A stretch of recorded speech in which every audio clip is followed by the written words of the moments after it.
અમદાવાદ અને ગાંધીનગરની શાળાઓને બોમ્બથી ઉડાવી દેવાની ધમકી ભર્યો ઈમેલ મળ્યો છે।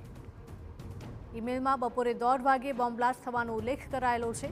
મહારાજા અગ્રેસન, ઝાયડસ અને ઝેબર શાળાને ધમકી મળી છે। આ સાથે જ દેવ ઇન્ટરનેશનલ સ્કૂલ, નિર્માણ, સીબીએસઈ ડિવાઇન સ્કૂલને ધમકી મળી છે। કલોલની આવિષ્કાર સ્કૂલ, ખોરજની જેમ્સ એન્ડ જેનેસિસ શાળાને પણ ધમકી મળી છે। શાળાઓને ધમકી મળતાની સાથે જ પોલીસ એક્શન મોડમાં આવી હતી।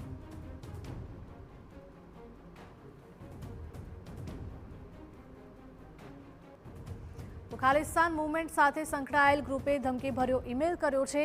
સવારે 8:33 શાળાઓને ઈમેલ મળ્યો હતો। 1:11 શાળાઓને બોમ્બથી ઉડાવી દેવાનો ધમકીભર્યો ઈમેલ મળ્યો છે।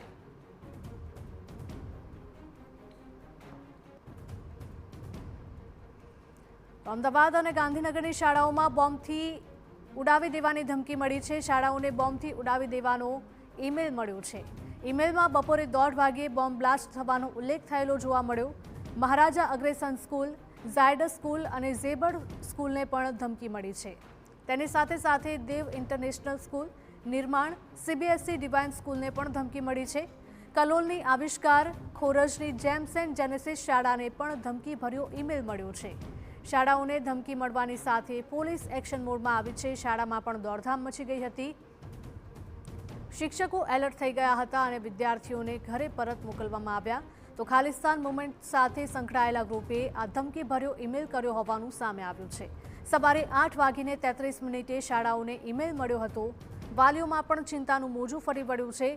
વાલીઓ પણ તાત્કાલિક આ ખબર મળતા જ સ્કૂલે દોડી ગયા હતા। બપોરે 1:11 શાળાઓને બોમ્બથી ઉડાવી દેવાનો ઈમેલમાં ઉલ્લેખ કરવામાં આવ્યો છે। મહત્વના સમાચાર, અમદાવાદ અને ગાંધીનગરની શાળાઓમાં બોમ્બની ધમકી આપવામાં આવી હતી। શાળાઓને બોમ્બથી ઉડાવી દેવાની ધમકી ભર્યો ઈમેલ મળ્યો હતો। ઈમેલમાં બપોરે 1:30 વાગે બોમ્બ બ્લાસ્ટ થવાનો ઉલ્લેખ થયેલો હતો। મહારાજા અગ્રેસન school, Zydus school, Zebar school શાળાઓને ધમકી મળી છે। આ સાથે જ ડીએવી ઇન્ટરનેશનલ સ્કૂલ, નિર્માણ સ્કૂલ અને સીબીએસઈ ડિવાઇન સ્કૂલને ધમકી આપવામાં આવી છે। તેની સાથે કલોલની શાળા, જેમ કે આવિષ્કાર, ખોરજની જેમ્સ એન્ડ જેનેસિસ શાળાને પણ ધમકી આપવામાં આવી છે। તો શાળાઓને આ પ્રકારે ધમકી મળતા જ શાળાનું તંત્ર પણ દોડતું થયું છે અને તાત્કાલિક પોલીસ બોલાવીને ત્યાં તપાસ કરવામાં આવી રહી છે। પોલીસ દ્વારા પણ સઘન ચેકિંગ કરવામાં આવ્યું છે, પરંતુ અત્યાર સુધીની તપાસમાં કોઈ પણ શંકાસ્પદ ચીજવસ્તુ ત્યાંથી નથી મળી આવી। તેને લઈને હાશકારો છે, પરંતુ તેમ છતાં પણ સાવચેતીના ભાગરૂપે ત્યાં પોલીસનો કાફલો તૈનાત છે અને તપાસ કરવામાં આવી રહી છે। કોઈપણ શંકાસ્પદ ગતિવિધિ જો જણાશે તો તેના ઉપર કાર્યવાહી કરવામાં આવશે। અમદાવાદ અને ગાંધીનગરની શાળાઓમાં બોમ્બ હોવાની ધમકી મળતા ચકચાર મચી ગઈ છે। તો શાળાઓને બોમ્બથી ઉડાવી દેવાની ધમકી ભર્યો ઈમેલ મળ્યો છે। આ કોઈ પહેલી વખત નથી, પરંતુ અગાઉ પણ આવી અનેક ધમકીઓ મળી ચૂકી છે।